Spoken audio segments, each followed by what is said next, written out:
ఆంధ్రప్రదేశ్లో ఎన్నికలు దగ్గర పడుతున్నాయి. అయితే ఈ ఎన్నికల్లో టీడీపీ, జనసేన పొత్తు పెట్టుకుంటారనే విషయం మొదటి నుంచి చెప్తూనే ఉన్నారు. అయితే వీరితో పాటు బీజేపీ కూడా పొత్తులో భాగం అవుతుందనే వార్తలు కూడా వచ్చాయి.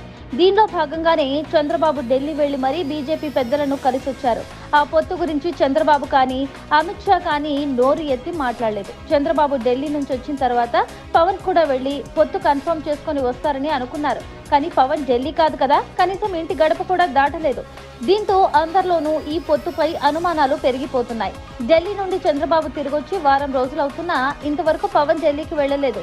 అదిగో వెళ్తున్నారు, ఇదిగో వెళ్తున్నారంటూ 2 రోజులు మీడియాలో వార్తలు వచ్చాయి. తర్వాత ఎందుకనో మీడియా కూడా ఈ విషయంపై మాట్లాడడం మానేసింది.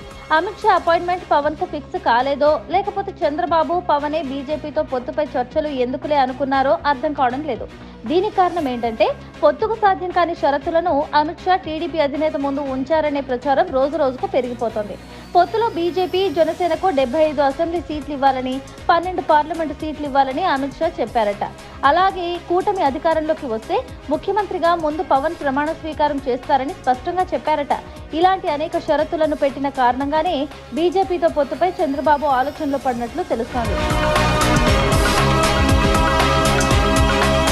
ఇప్పుడు విషయం ఏంటంటే బీజేపీతో పొత్తు పెట్టుకుంటే ఒక సమస్య, పెట్టుకోకపోతే మరో సమస్య అన్నట్లుగా తయారైంది చంద్రబాబు పరిస్థితి. అమిత్ షా పెట్టిన కండిషన్లు ఏ కోణంలో చూసినా చంద్రబాబుకి సబబుగా అనిపించడం లేదట.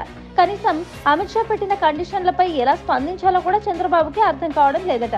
అందుకే కనీసం మీడియా ముందుకు కూడా రావడం లేదు. మీడియా ముందుకు వస్తే వాళ్ళు ప్రశ్నలు వేస్తారని, సమాధానాలు చెప్పలేక ఇబ్బంది పడాల్సి వస్తుందని ఆయన అనుకుంటున్నారట. దీనిలో భాగంగానే చంద్రబాబు ఏకంగా జిల్లాల పర్యటనలను రద్దు చేసుకోవడం గమనార్హం. అమిత్ షా కండిషన్లకు చంద్రబాబు ఎంతగా టెన్షన్ పడిపోతున్నారో, చంద్రబాబు మైండ్ బ్లాక్ అవ్వబట్టే పవన్ కూడా ఏమీ మాట్లాడలేక ఢిల్లీకి వెళ్లడం లేదట. మరి చివరకు ఎలాంటి నిర్ణయం తీసుకుంటారో చూడాలి.